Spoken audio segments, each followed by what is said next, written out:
for John to say this is the vision, or any founder to say this is the vision, or Kanapal to say this is the vision. But how many companies actually achieve that vision? And the second part is business planning, because business planning is not that, okay, this year we did so much growth, so next year we should do so much growth. That's not business planning. That is only a number, right? Okay, we must grow 30%, we must grow 40%.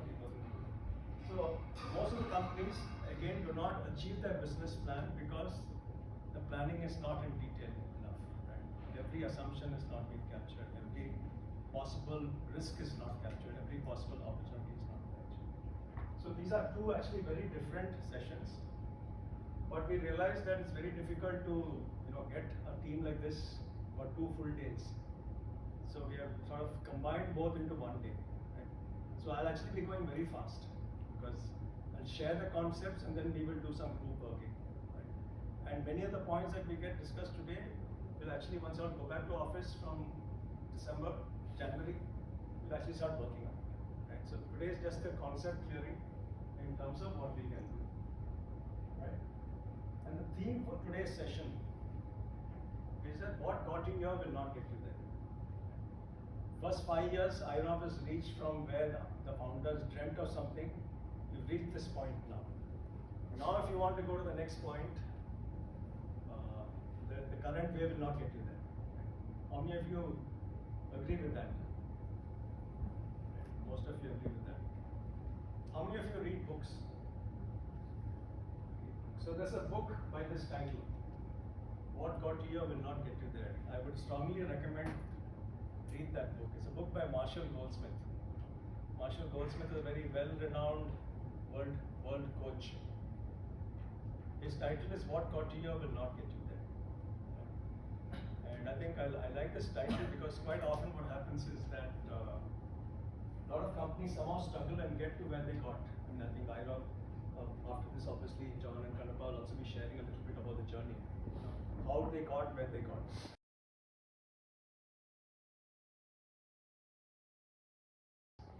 Right? Look at all possible scenarios. Then the business plan becomes more realistic. That's the only point. We can't just keep on assuming best case all the time. So sometimes, I've heard a lot of founders saying, let's take 80% growth, 50% growth, 40% growth. Nothing wrong with that, as long as that is supported with a plan. So how that is going to happen? Is it doable? If there's an opportunity in the marketplace, we have great products, we just need to fix 2 or 3 things and we can achieve that growth. Excellent. So identifying the investments, manpower, resources needed for each case. So what I always recommend when you're making a business plan, create 3 scenarios. Have a best case, worst case, and a most likely case. And always I recommend for the final business plan, take the most likely case. Right? Worst case may not happen, best case also may not happen.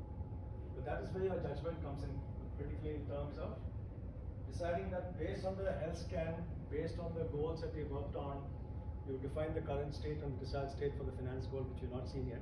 We'll see that. Right? If you're at 40%, 50%, right, and you want to get to 70, 80%, means something is not fully in place, right? In that kind of a scenario, can you assume best case? Or you first fix up those things first and then talk about. So I think business planning is not just a mathematical exercise, it's a business exercise. So coming back to this earlier slide, I'm just repeating the slide from what I shared earlier. All these parameters are important before a business plan is frozen. Make sense? Right. So whether it's product strategy, whether it's competition benchmarking, whether it is market coverage, branding and marketing, org structure, people management. If each of these elements, which are now you all have taken as business goals, right? If you notice, there's a business goal around product, right? There's a business goal around market coverage, which is sales. There's a business goal around marketing and branding. There's a business goal around HR and organization structure and culture and people management. All that comes under HR. So if you really look at it, the business goals that you all have arrived at now the 5 business goals, in a way will become the input for the business plan. So business planning is not just a sales number. It is not just a revenue number, cost number, profits. So it's much more than that. Right? So I think this is again a very important slide. All the work that you guys are going to be doing on the 5 business goals is what is going to ensure success or failure. So this year you had targeted a particular figure and you're going to do only 40% of the figure. It possibly meant some of these things were not properly covered or may not have been done properly.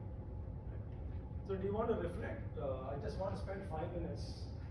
Can you reflect on this financial year business plan? What went well and what did not go well? Hello there. This is Kuruvila, business mentor and coach. Work a lot with entrepreneurs, business owners, family businesses, startups, early stages. And today's video is a quick introduction to a very interesting session that we did for an entrepreneur and their leadership team, the founders and their leadership team, which was covering 2 very important topics. The first part was about vision to reality, which talked about what got you here will not get you there. And the second part was about business planning for success for 25-26. The reason why we chose both these topics, because these are really the make or break topics for any business owner, any entrepreneur who is looking at scaling up their business and also moving from a typical entrepreneur, owner-driven business to a more professional, mini corporate kind of a structure. And so this full day workshop was sort of broken up into 2 halves. The first half was more about the vision to reality and relooking at the vision, because quite often after a couple of years it's time to relook in terms of, do I want to reset the vision for the next couple of years. So that was an exercise initiated along with the founders and then involving the core leadership team or the management team, so that everybody started understanding that, look, they are also part of not just the vision, but also part of remaking the vision, right? And I think that's the first step towards building alignment and building accountability across the complete core team, right? So that covered a lot of facets about various aspects of what goes into making a vision real and actually achievable. And it then got down to sort of, arriving at 4 or 5 business goals, which are covering the critical aspects for that particular organization. The goals may vary from organization to organization, or the context of the goals may vary from organization to organization, but it broadly covers product, it covers market coverage, it covers competition, it covers innovation, it covers HR, it covers people management, it covers finance and profitability. So, and the second part of the session, which was specifically around how to make a very detailed business plan and what goes into a business plan. So in that way, it was about not just about numbers, it was about the various foundational elements of what goes into a business plan, right? And I think that is something that's often so much missed out, which is why most organizations make fancy plans that I want to grow 70, 80%, 40%, 50%, end up doing only 50, 60% of their targets. And it's got less to do with the external market, it's got more to do with the internal planning and detailing and assumptions and the best cases and the worst cases. So all that gets covered in a lot of detail.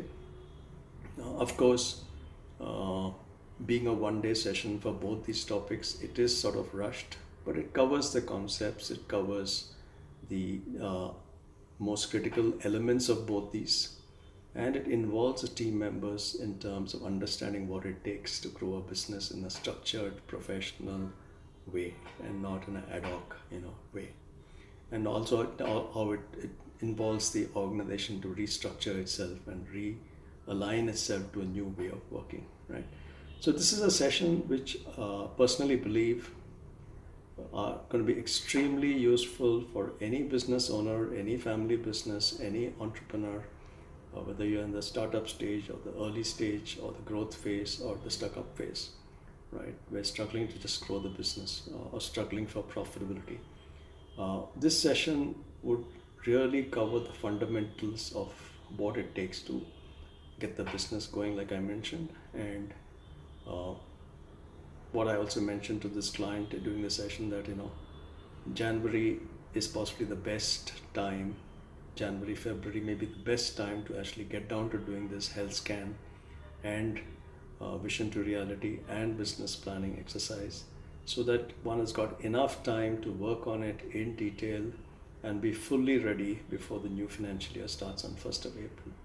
So if this is something that is of interest to you, do reach out to us, and we'll be more than happy to come and have a discussion with you, and even see in terms of how and when we can actually do a similar full day session with you. And not just a full day session. I mean, I think for this really to be effective, there would need to be a follow through, maybe for the next 1 or 2 months, till the whole thing is detailed out to the level that it can be taken and executed. So if you're more interested in knowing more about this program, do reach out, and I'll be happy to take it forward. Thank you.